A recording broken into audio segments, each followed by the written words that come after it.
Are you about to spend over $1,000 on a laptop? Well, wait, just wait. What if I told you that decision could cost you hundreds more, limit your device's potential, and potentially leave you frustrated every single day? Well, today we're going to be diving into the dirty truth about why that shiny new laptop may be the biggest tech regret you may make this year. Don't worry though, I'm here to help save you from a mistake I've seen far too many people make in the past.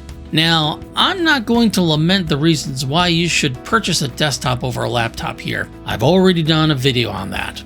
But I will say, if you take a serious look at what you need to do with the device, if it never needs to move, do yourself a favor and get a desktop.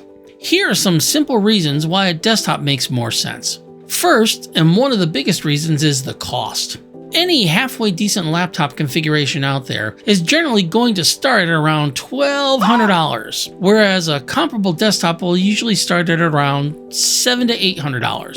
Remember, for both, I said starting at around those prices. Depending on how they're configured, the cost goes up from there. Oh, and just so you know, I'm not talking about the cheapest thing you can find. No, I'm talking about decent machines with Intel Core i5s or better processors, or the equivalent AMD processors, at least 16 gigs of RAM, 512 gigs of storage or more on solid state. You know, the kind of machine that you invest in now and can keep using for the next 3 to 5 years or more. That brings me to my next point. Desktops can usually be expanded with hardware upgrades and changes where most laptops, what you see is what you get and is also what you're stuck with.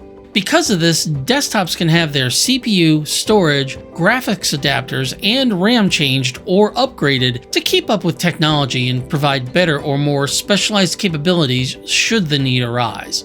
There is a slight exception to this rule, and that unfortunately is Mac desktops. I'm not saying it's impossible to expand or upgrade them, but it's very difficult, costly, and usually not supported by Apple. Apple, being a hardware company, just wants you to purchase a new Mac when you need more capability. Desktops, because of this ability to upgrade and expand hardware in them, are much more customizable and can be more widely used for specialized tasks than laptops. An example of this would be if all of a sudden you found you had a need to edit large graphic files, edit video, perform extensive 3D rendering, or what have you. Desktops can have specialized components installed, upgraded, and or replaced in them, which simply is not possible with a laptop. Performance and power of the device are simply undeniable when compared to a similarly configured laptop, not even counting for the price difference. That's because computing power not only takes significant resources, but can also, and generally does, generate significantly more heat that needs to be properly dissipated from the device, or else it can degrade components over time or simply cause the device to fail. Higher-end computers will even incorporate liquid cooling of CPU and graphic components in an effort to keep these devices cool and not impact the performance or longevity of the machine. I want to point out one thing that's so simple you've probably overlooked it. Since the device is placed in one location and generally never moves again, there's no physical wear and tear. Laptops, on the other hand, well, they can get banged around, dropped, run over, fall off a building, and more. With a desktop, if it falls off a building or gets run over by a car, you probably have a bigger issue to deal with than the computer all of a sudden not working anymore.